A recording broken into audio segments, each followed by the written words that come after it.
sens, Léo Potier.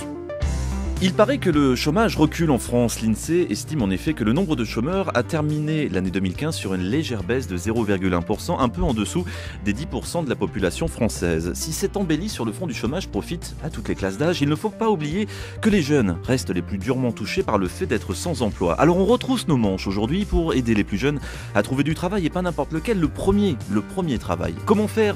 Quels conseils? C'est ce qui nous intéresse aujourd'hui et pour nous y aider, nous avons Clotilde Delorme. Bonjour à vous. Bonjour.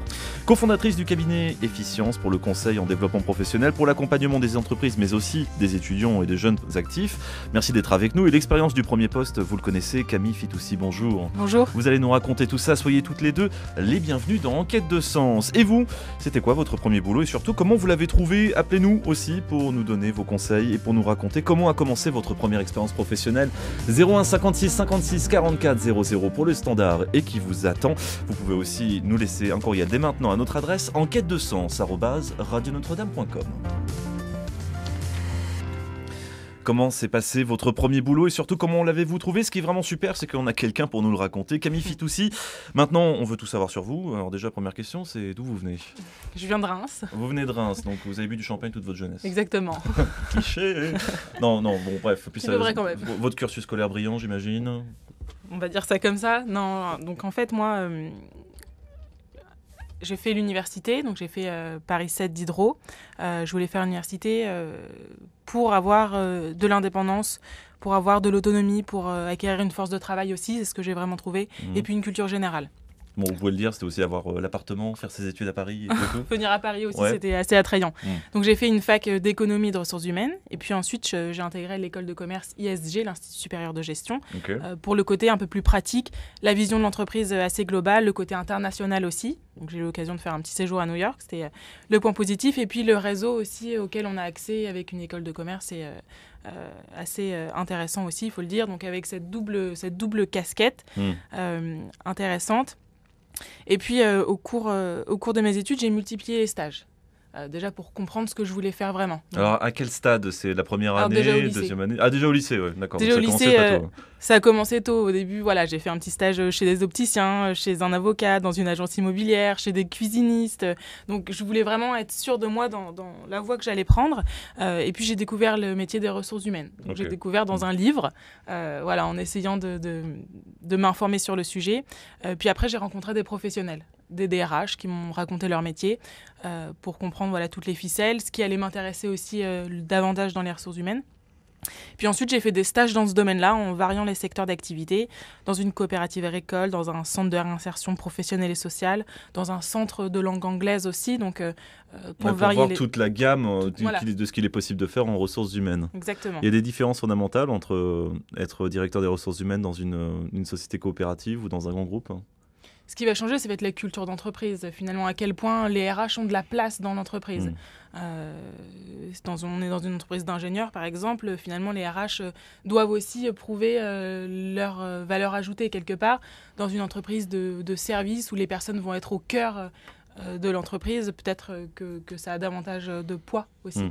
Donc par le biais des stages, vous avez pu confronter aussi la vision rêvée du métier, mais aussi avec ses difficultés. Oui, ces difficultés, l'image que ça avait aussi en interne, parce qu'elle n'est pas toujours bonne, donc faut en c'est avoir celui confiance. qui donne le boulot, mais c'est aussi celui qui le retire. Oui, bon, après il faut... Le RH. Exactement, d'où l'intérêt aussi de bien faire son travail. Évidemment. Vous êtes aujourd'hui, il faut le préciser, consultante en recrutement pour un cabinet qui chasse de gros profils. C'est votre premier boulot, donc c'était comme vous avez un peu détaillé votre cursus et surtout votre cheminement professionnel, c'était le job que vous vouliez. C'était le job que je voulais, donc effectivement, alors, je l'ai acquis après un stage de fin d'études que j'ai fait dans ce cabinet, donc qui s'appelle Experis Exécutif, qui est le cabinet de chasse du groupe Manpower. Donc effectivement, on recrute des profils top et middle management, donc des profils de cadres supérieurs et d'experts. Donc on est une quarantaine de consultants en interne. Ouais, donc c'est le recrutement qualité. Enfin, c'est vraiment, on chasse vraiment plus la personne en tant que telle plutôt qu'un profil. Ou alors c'est la réputation de la personne qui fait ou ses compétences. Ça va dépendre des postes. Ça va dépendre vraiment des postes. Je peux pas vous répondre. Par exemple, un poste en PR, en relations presse, ça va être tout le réseau, ça va être vraiment la personne. Ouais. D'autres postes, ça va être plutôt la technicité qu'on va aller rechercher. Mais en tout cas, c'est toujours une logique d'approche directe. Donc on va aller vraiment chercher les personnes. Sur les réseaux sociaux notamment, on va en parler, mais d'où l'importance d'être présent sur les réseaux sociaux. Et ça, c'était quelque chose que vous vouliez, le travail de recherche ? dans les stages? C'est ce que vous avez vu et c'est ce qui vous faisait envie? C'est ce qui me faisait envie. Après, ce qui est encore plus intéressant dans ce travail-là, c'est le lien qu'on va avoir avec les personnes dans leur accompagnement, dans leur carrière, et puis le lien aussi avec les entreprises, dans le fait de réfléchir ensemble sur quel poste est-ce qui serait le plus adapté dans l'entreprise, sur réflexion aussi sur la culture de cette entreprise-là, pour aller ne pas se tromper finalement dans le recrutement. Oui, éviter de se planter aussi d'entreprise également pour vous. Mais ça, c'est au travers d'un stage que vous avez découvert l'entreprise dans laquelle vous êtes actuellement. Exactement. Donc Clotilde Delorme, en fait, c'est un peu le cas d'école qui a réussi, Camille Fitoussi. Exactement, oui, on a l'occasion d'échanger sur ce sujet-là.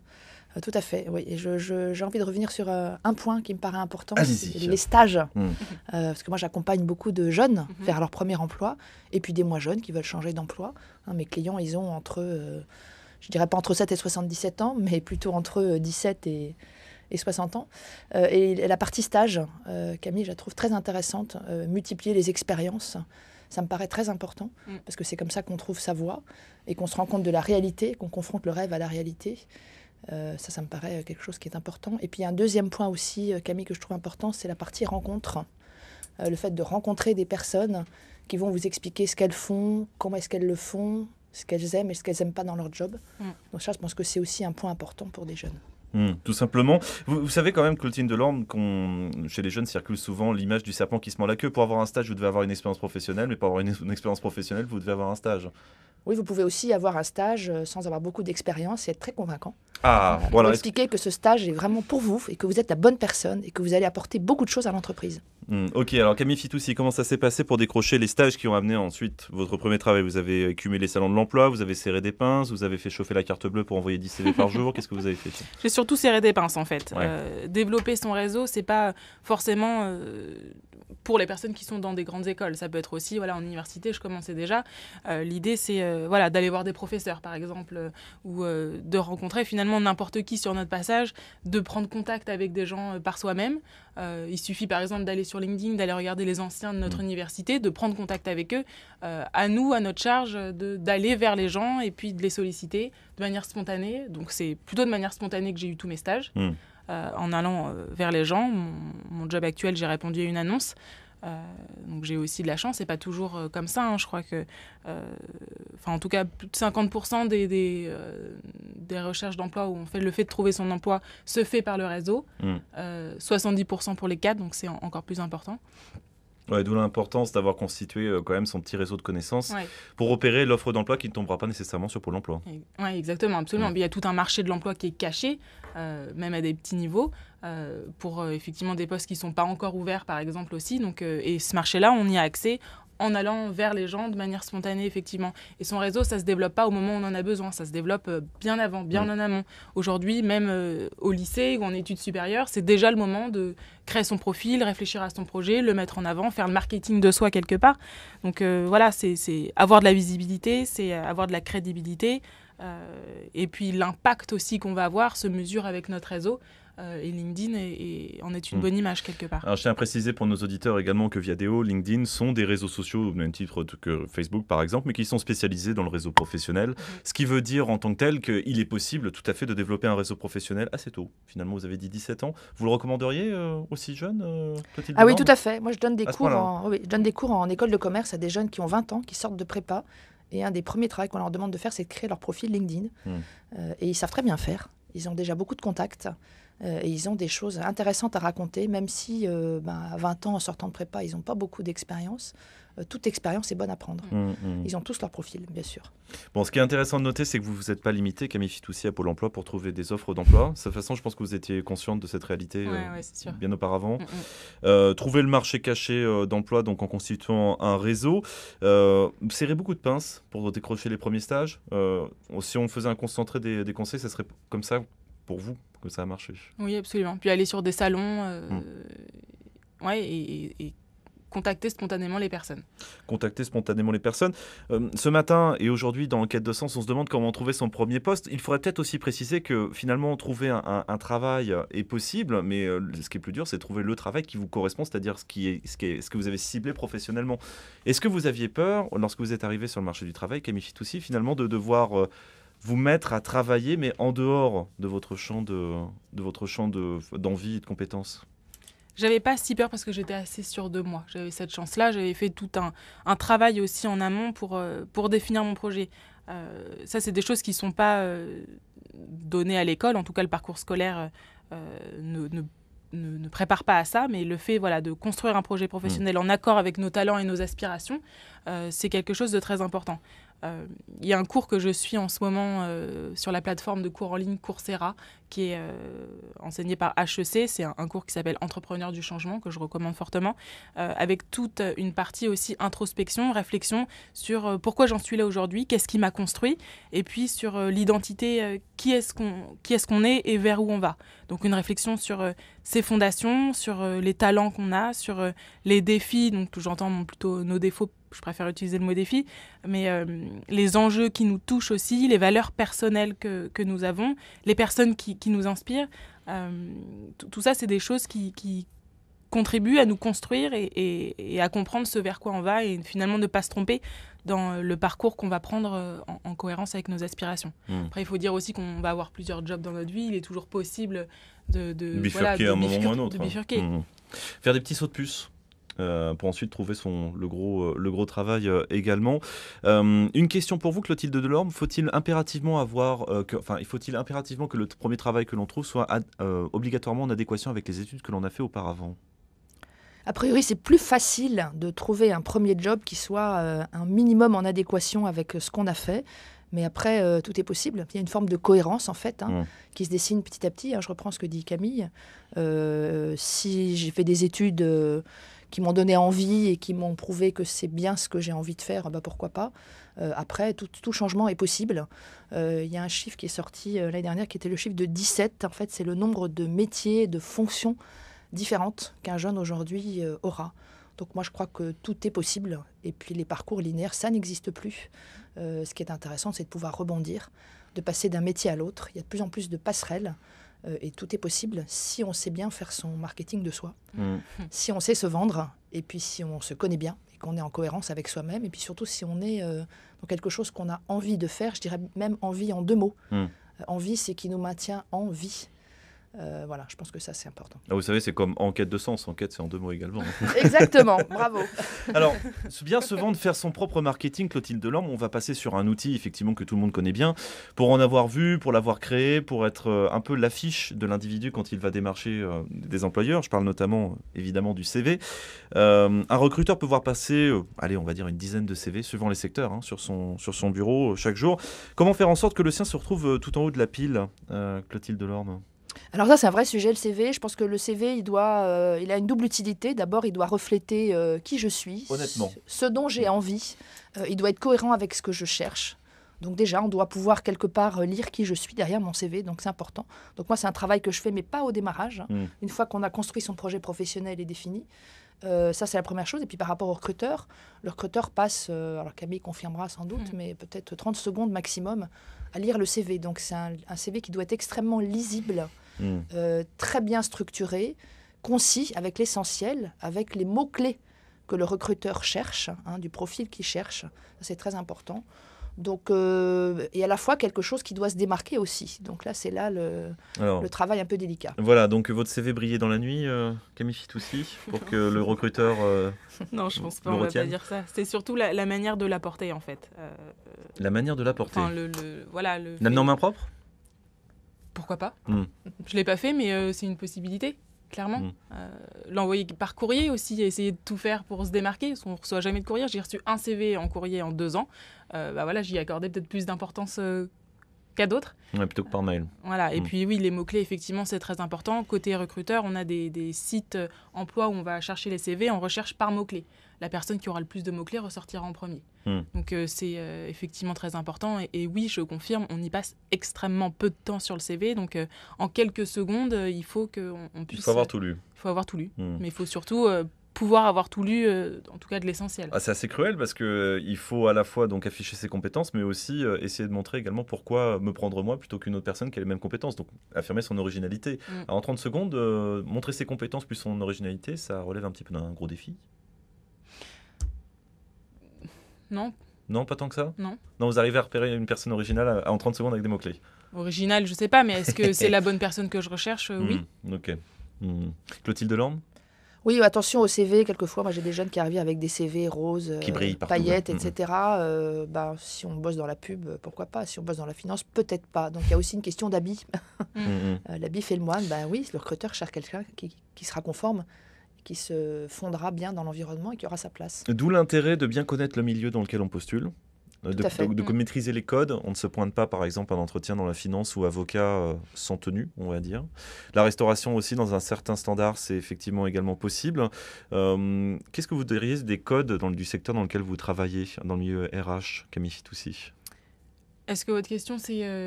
Est-ce qu'il faut respecter certains codes, en tout cas, pour espérer être recruté dans votre milieu? Quand on vient en entretien Quand on vient en entretien, je pense qu'il y a déjà une forme à avoir. Le fait, une bonne poignée de main, bien serrée, c'est déjà les premières secondes très important. Être bien habillé, venir en costume, prendre des notes. Tout le monde ne le fait pas, mais c'est primordial, je pense, en entretien. Ça montre une écoute active aussi quelque part, être capable de reformuler, revenir sur certains points. Se renseigner sur les personnes en face. Donc on a plein d'outils maintenant pour pouvoir connaître la personne qu'on vient rencontrer. C'est primordial de savoir à qui on s'adresse. Puis se renseigner sur le poste si on a déjà conscience de ce que c'est, sur l'entreprise en question. Et puis après, il va y avoir des choses peut-être plus de fond si on continue effectivement sur l'entretien. Comment se démarquer, ça va être... on a quelques minutes quelque part pour pouvoir faire bonne impression, savoir se présenter. Ça va être le plus important, se présenter rapidement, aller nous-mêmes à l'essentiel, pas perdre de temps avec des choses qui importent moins.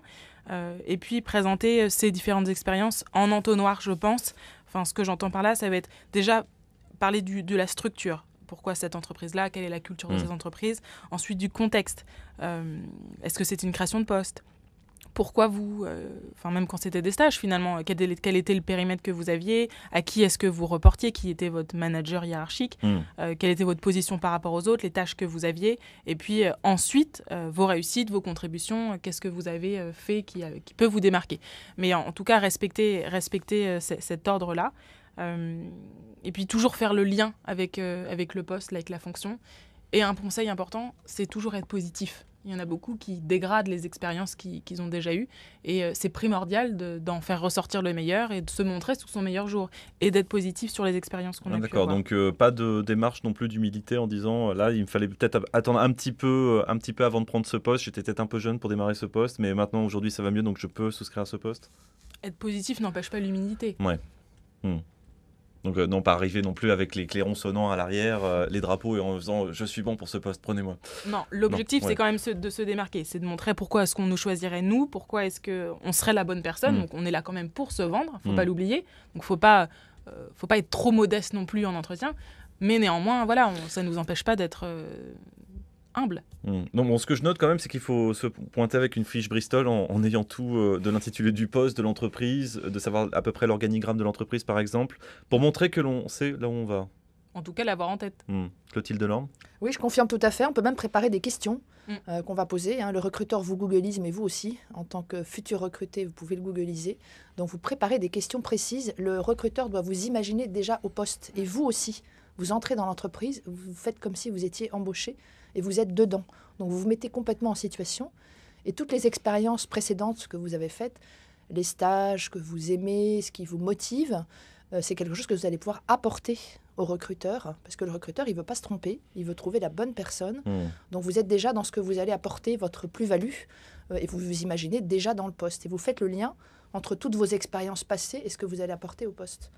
Je prends des expériences de jeunes qui peuvent avoir des expériences associatives, qui ont géré des projets et qui ont fait de la recherche de fonds.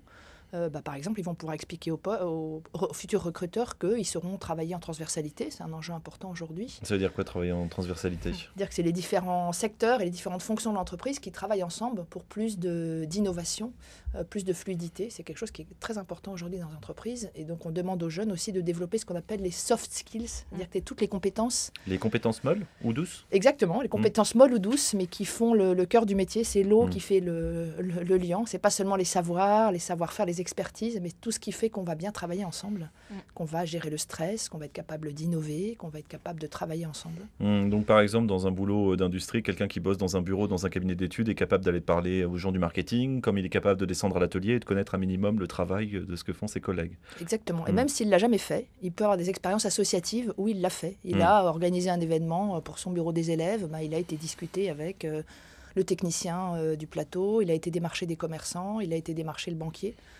Donc toutes les expériences, moi je trouve, sont bonnes à prendre et il suffit de s'arrêter un peu, de se poser et de relire ces expériences et d'en tirer quelque chose. Donc bien se connaître, ça je pense que c'est quelque chose qui est important pour des jeunes et qu'on peut conseiller aussi aux proches des jeunes en recherche d'emploi, à donner l'occasion à des jeunes de bien se connaître, de relire leurs expériences avec un regard positif et juste. On peut se tromper. Mais l'intéressant, c'est de rebondir. Alors, c'est marrant parce que la génération Y, celle des années 80 et 90, était jugée pour avoir été une génération de zappeurs. Mais là, ce que vous êtes en train de nous dire, c'est que zapper, finalement, c'est pas mal, dans le sens où toucher un petit peu à tout, c'est une bonne plus-value pour postuler à un poste. Tout à fait. Vous sentez l'âme d'une zappeuse, Camille Fitoussi?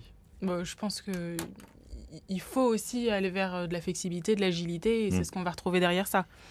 Donc, ouais, effectivement, c'est une génération qui est beaucoup critiquée.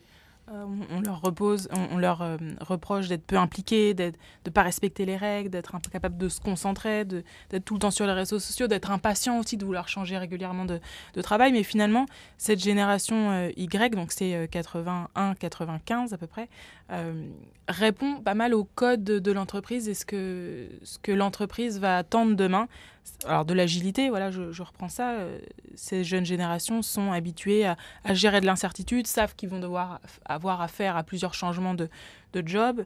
Le défi du digital aussi qui est important pour les entreprises. Et on n'arrête pas de parler de transformation numérique, voilà, de transformation digitale. Et qui mieux que cette génération qu'on appelle native pour pouvoir développer ça. Et puis on demande aussi aujourd'hui à l'entreprise de donner du sens. Et finalement, on remarque qu'il y a beaucoup de jeunes qui s'orientent vers l'humanitaire ou vers le social business, comme on appelle. C'est extrêmement prisé en ce moment. Vous pensez à l'économie sociale et solidaire ? Oui. Ouais.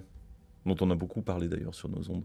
Effectivement, plus une idée de développement de l'individu au travers de l'entreprise ou d'une action sociale et d'en faire un business, enfin d'en faire une activité profitable. Oui, donc il n'y a que des bons points à être embauché à l'âge de 20-25 ans aujourd'hui, si je vous suis. Il y a des bons points.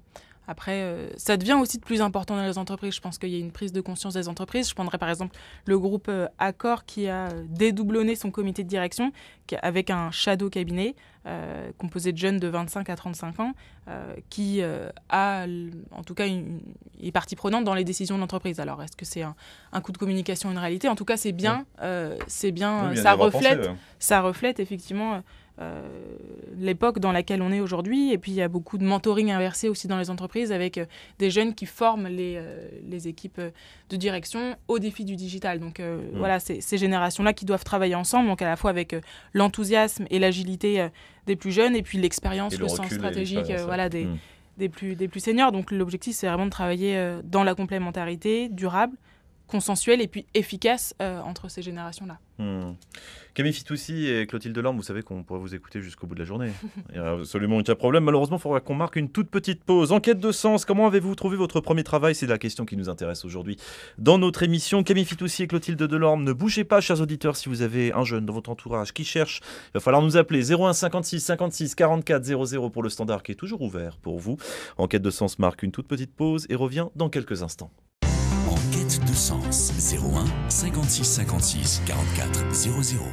Vous ne voulez plus cuisiner ? Vous suivez un régime alimentaire ? Ou vous avez simplement envie de repas savoureux et équilibrés ? Saveur et Vie livre à domicile vos repas personnalisés au 01 41 733 733. Nos diététiciennes vous proposent des formules souples, adaptées à vos goûts et à vos besoins. Saveur et Vie, bien manger pour mieux vivre. 01 41 733 733. Et sur notre site internet saveuretvie.fr. Livraison dans toute la France, prestations ouvrant droit à réduction d'impôts.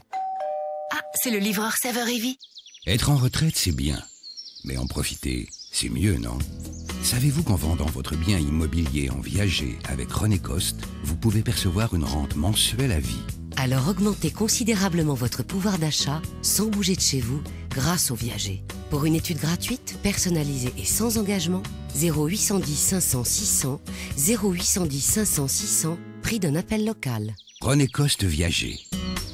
Le numéro 1 du viager en France. Voix intérieures. Chaque lundi à 16h, rejoignez Pierre Loiret pour Voix intérieures. Une méditation musicale à partir d'un poème ou d'un texte philosophique. Voix intérieures avec Pierre Loiret, tous les lundis à 16h sur Radio Notre-Dame. En quête de sens, Léo Potier. En quête de sens, votre émission de société est de retour. Et ce qui nous intéresse aujourd'hui, c'est de savoir comment on décroche son premier boulot. Toujours avec nous pour en discuter, deux personnes qui travaillent dans le secteur de l'emploi. La cofondatrice du cabinet Efficience, Clotilde Delorme, et Camille Fitoussi qui a trouvé son premier job. Elle nous l'a raconté en première partie d'émission. Alors merci à vous deux d'être avec nous aujourd'hui. Camille Fitoussi, on a entendu votre histoire. Je vous propose maintenant d'entendre celle de Dounia Tir. Bonjour Dounia. Bonjour. Soyez la bienvenue dans Quête de Sens. Déjà peut-être une petite question, une question rhétorique, mais vous connaissez Camille Fitoussi avec Dounia, ça vient d'où ?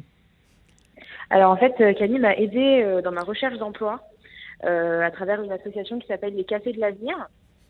Et du coup, c'est ce qui a permis on va dire, d'upgrade ma recherche d'emploi récemment. Ouais, donc de faire une recherche d'emploi un peu plus étoffée, un peu plus qualité. Alors un peu comme avec Camille Fitoussi, on vous a posé plein de questions, Camille, savoir d'où est-ce que vous veniez, comment vous avez trouvé, etc. Je vais faire un peu pareil avec vous, Dounia. Je suis désolé, ça va être un peu répétitif, mais d'où vous venez déjà pour commencer, Dounia ? Alors moi, je suis de Paris.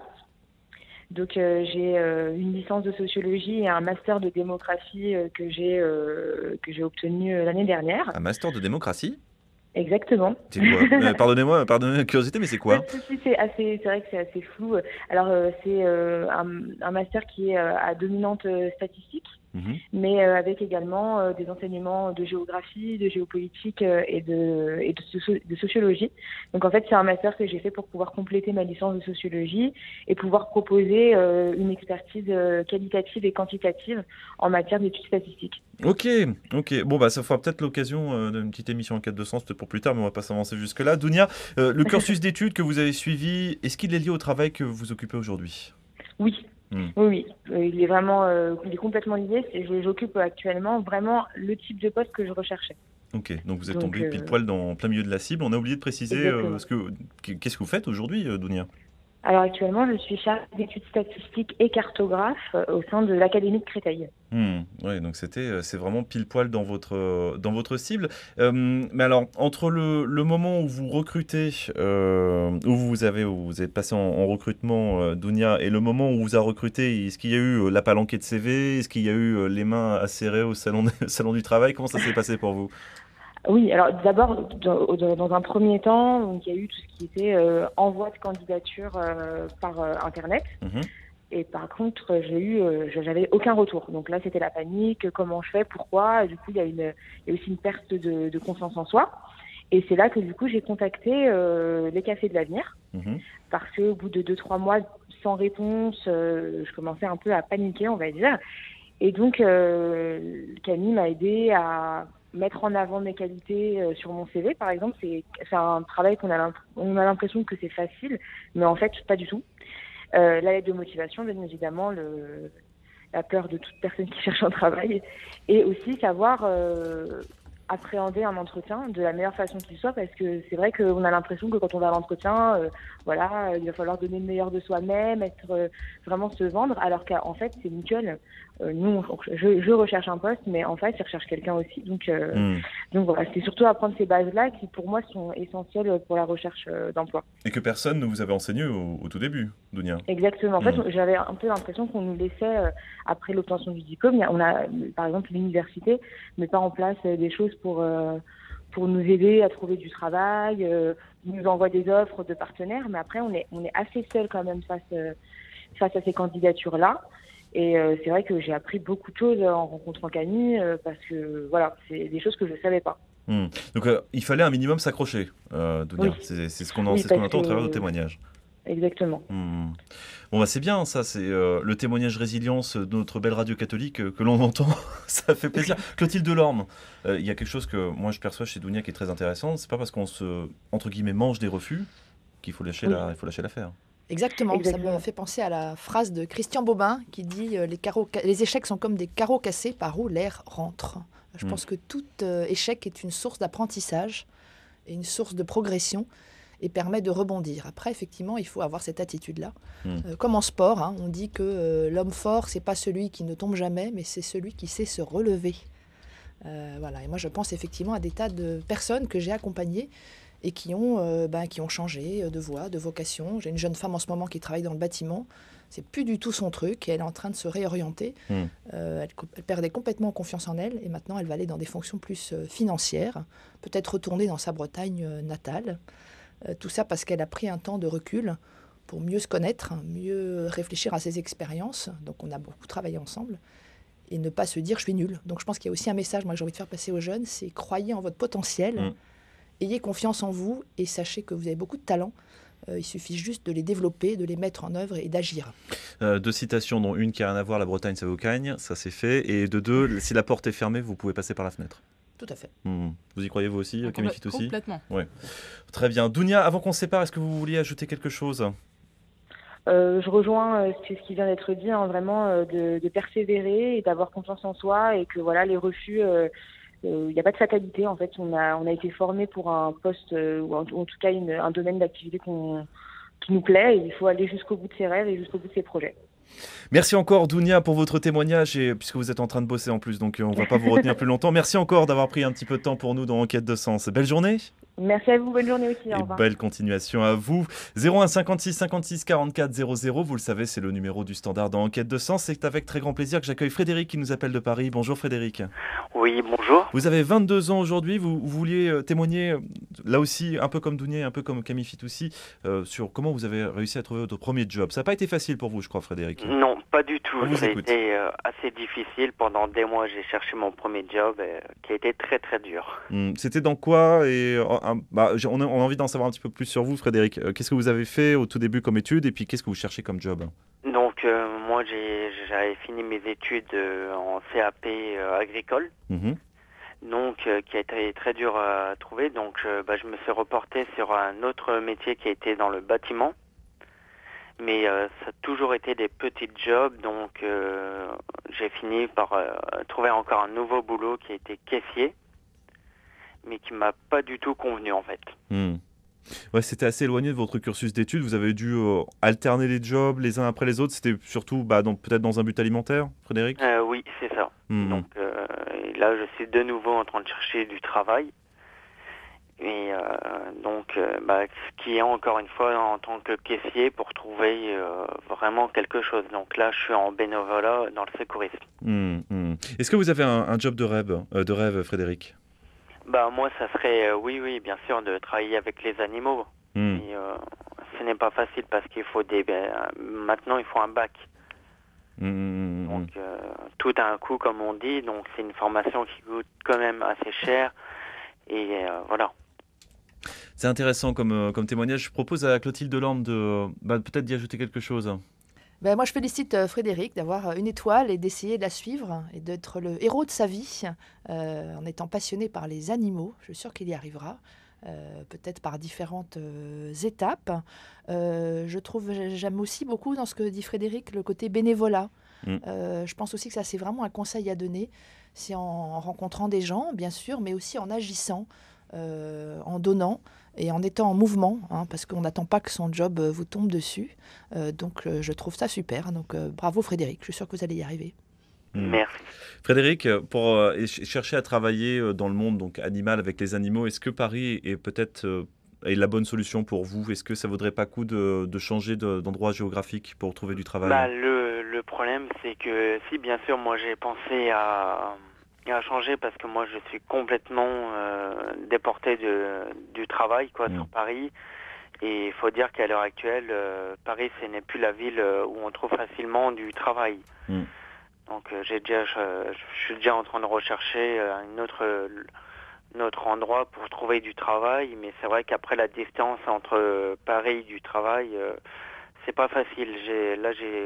On m'a proposé du travail, mais quand même à plus de 130 km de Paris, donc c'est pas possible pour moi. Oui, donc ce qui a un coût en plus, le fait de prendre le train ou les transports pour effectivement s'y rendre. Peut-être, là encore, il y a aussi une autre formule qui est assez célèbre, c'est reculer pour mieux sauter. Peut-être prendre un job qui ne vous plaît pas dans un premier temps, Frédéric, accumuler les sous pour pouvoir vous payer la formation et puis ensuite après faire le grand saut. Ce que je fais actuellement, là, je travaille dans une épicerie peut-être pendant un mois, comme ça je vais pouvoir économiser pour déménager ou me payer le permis, ce qui sera plus facile pour moi. Frédéric, on vous souhaite bon courage en tout cas. D'accord. Merci beaucoup. Merci beaucoup. Donc, si je peux me permettre de dire quelque chose, c'est que dans le bénévolat, il faut vraiment le faire. C'est quelque chose à essayer, c'est très bien.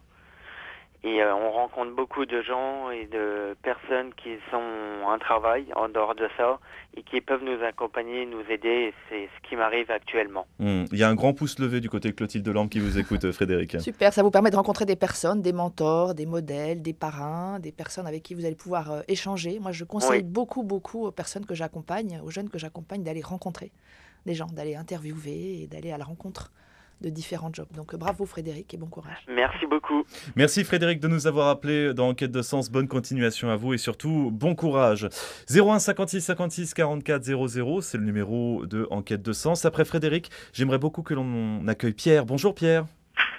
Bonjour. Vous nous appelez de Levallois-Perret et vous vouliez aussi témoigner et savoir comment vous avez trouvé votre premier emploi, sachant que vous êtes aujourd'hui retraité. Oui, merci. On vous merci écoute. à vous et merci à Sophie. Oui, largement retraité. Je suis père, grand-père et même arrière-grand-père. Très bien, félicitations. Je voudrais mettre l'accent sur l'importance de ce qu'on a fait en dehors de ses études, et en particulier, comme ça a déjà été dit tout de suite, dans le domaine du bénévolat. Je pense au scoutisme, je pense à l'associatif, je pense aux délégués de classe qui peuvent valoriser cette fonction élective qu'ils ont occupée. Et je pense au rôle dans un bureau des élèves. Moi, j'ai été à l'École supérieure de commerce de Paris. J'ai été intéressé par le bureau des élèves. Dans une équipe, on a fait une campagne électorale. Et pour cette campagne électorale, il fallait évidemment des affiches, des journaux, etc. Je me suis rappelé qu'un de mes frères était ami d'un imprimeur. Et là, c'est l'importance du réseau. Je suis allé voir cet imprimeur. Il faut avoir du culot. Il a trouvé sans doute que j'en avais. Il m'a fait gratuitement le travail dont j'avais besoin.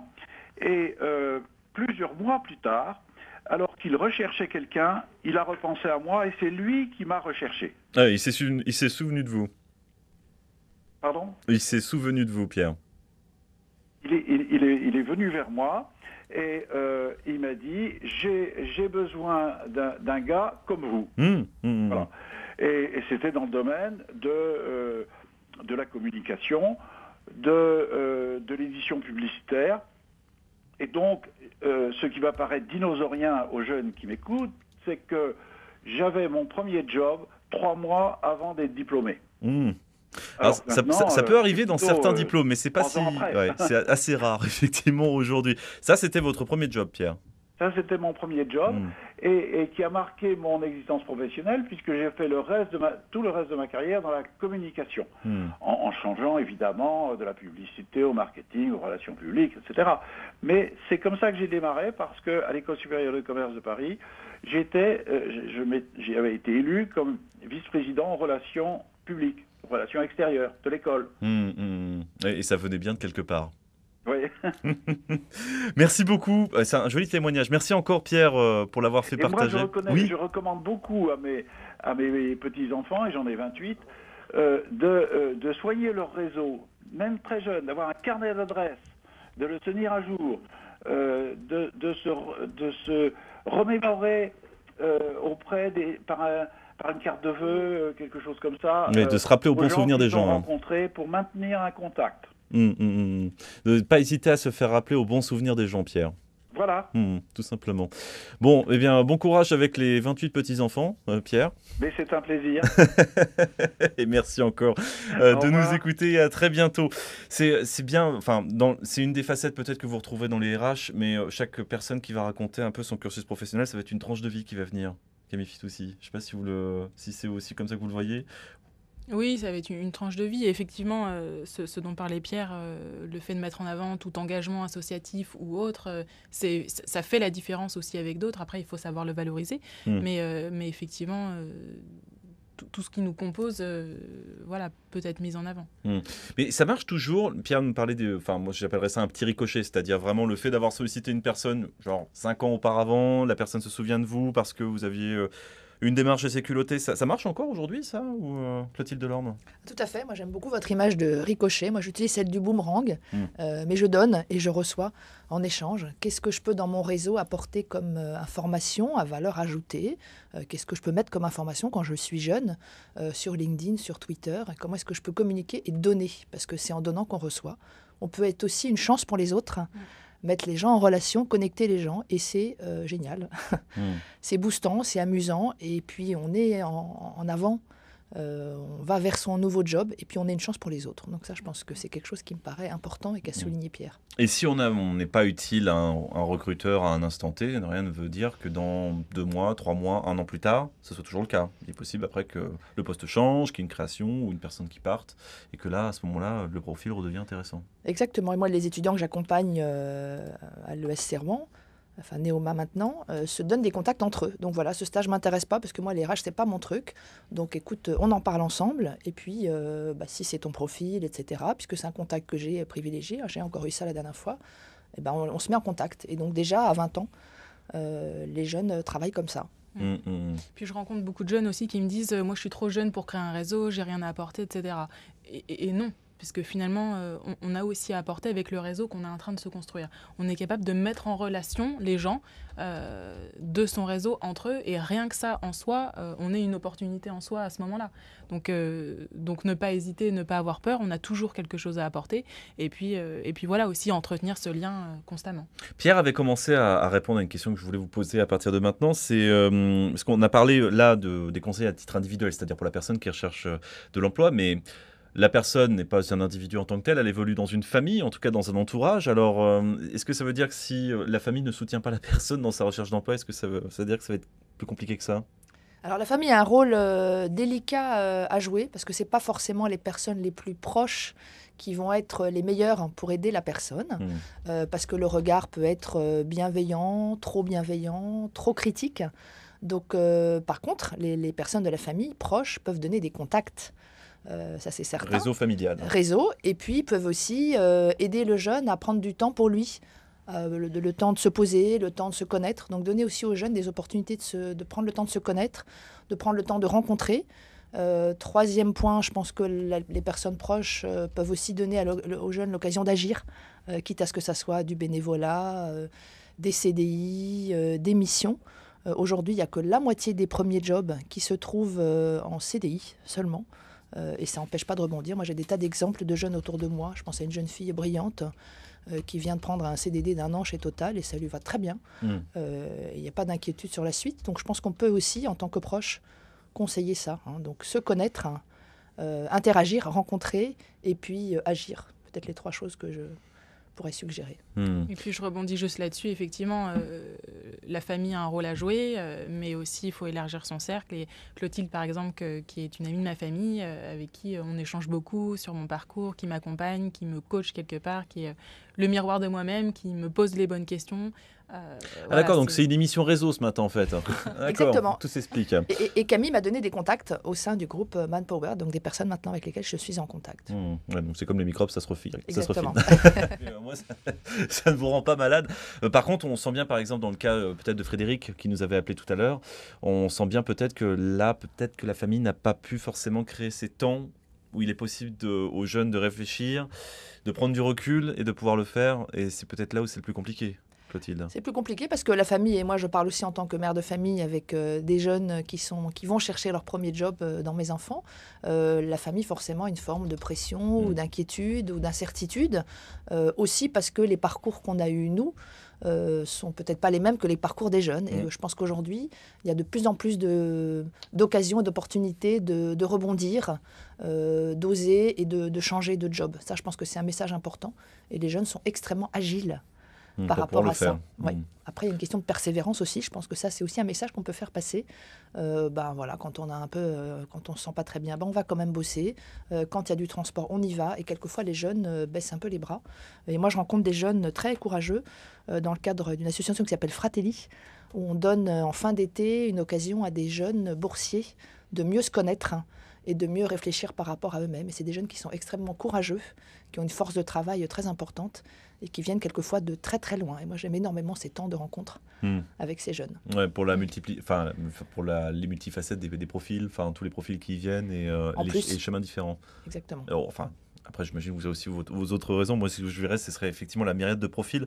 Camille Fitoussi, votre paysage familial vous a-t-il permis d'envisager sereinement d'aller travailler dans les RH ou alors de prendre du temps justement pour faire tous ces stages qui ont dû être un petit peu chronophages quand même, non ?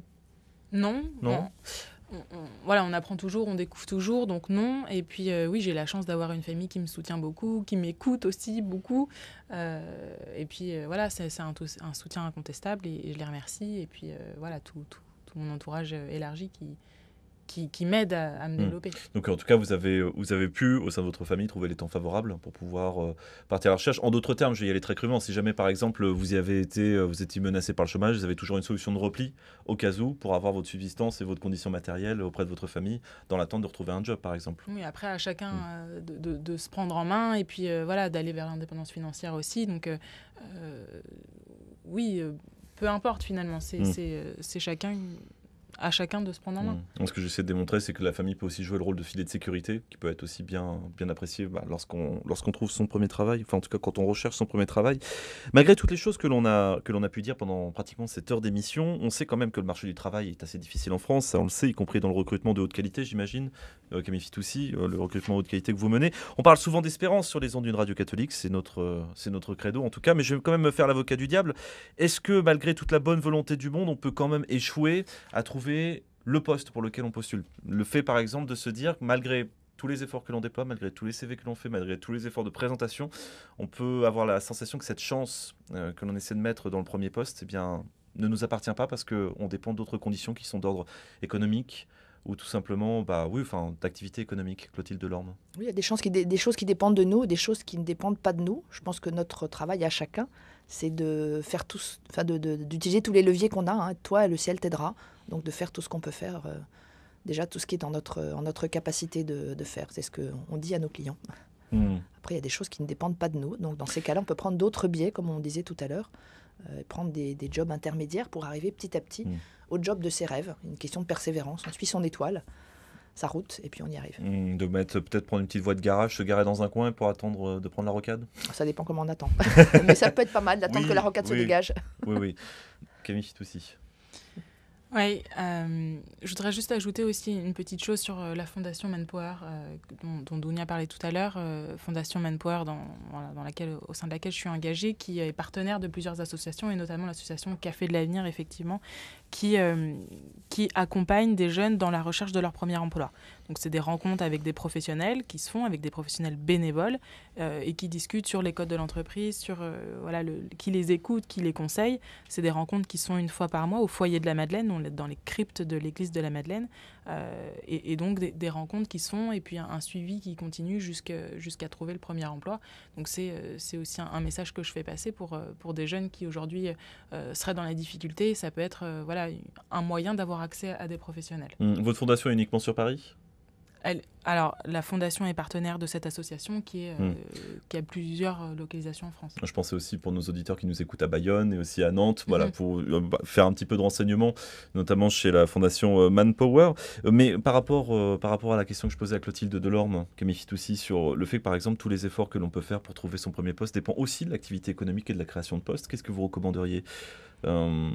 Alors oui, c'est vrai, ça dépend aussi de l'activité économique, c'est sûr. Après, c'est pas une excuse.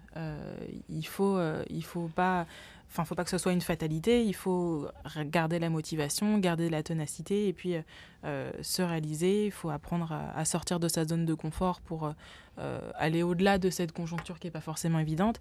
Et puis apprendre à se relever, des échecs. Et c'est ça qui fait la différence. Vous êtes en mode char d'assaut, sortir de sa zone de confort, pas se laisser abandonner, allez, on y va. Mais il faut. Il faut de plus en plus. C'est d'apprendre. Après, je ne sais pas si tout le monde peut faire la démarche, effectivement, de sortir de sa zone de confort lorsqu'on voit les risques qu'il y a en face. Moi, je pense que chacun est responsable de sa propre réussite. Être le héros de sa vie, je crois, vous avez dit, Clotilde Delorme. Entreprendre sa vie, être le héros de sa vie. Moi, j'ai envie de rajouter deux choses. Seul, on va plus vite. Ensemble, on va plus loin. Donc, pour revenir sur le réseau et toutes ces rencontres qu'on peut faire.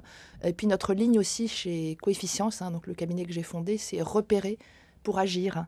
Donc, le fait de repérer ce qui se passe, repérer pourquoi je me suis plantée, repérer ce qui me maintient en vie, ce qui me motive, ça permet d'agir et de rencontrer. Bon, alors on a parlé du CV, on a parlé de l'entretien, on a parlé du réseau, on a parlé aussi éventuellement également de l'encadrement familial, en tout cas des relations, le réseau familial et autres. Qu'est-ce qu'on a oublié dans les 2 minutes qui nous restent dans cette émission, Clotilde Delorme ? Je pense qu'on a balayé un certain nombre de sujets. Bravo Léo. Alors, en fait, je pensais qu'on avait conclu de parler aussi de ça, mais que ça allait prendre une demi-heure, mais en fait on l'a oublié. Donc voilà, j'ai eu peur. Non, on a à peu près tout dit. Non, moi ce que je retiens surtout, c'est quand même le potentiel économique, le poste créé et l'activité économique, c'est quelque chose que l'on retrouve beaucoup dans les médias et qui n'est pas forcément très favorable pour le recrutement. Mais on a entendu Camille Fitoussi, donc tout va bien. Ça veut dire qu'il ne faut pas se laisser abattre et continuer à cravacher quoi qu'il arrive. Exactement. Pas de morosité, ça sert à rien. Pas de morosité. Puis peut-être dans un sens peut-être plus chrétien, c'est aussi parce qu'on a peut-être aussi se souvenir qu'on a galéré aussi pour son premier poste et aider les autres aussi à trouver le leur. Alors après, je ne sais pas si c'est un concept valable en RH, Camille Fitoussi, mais...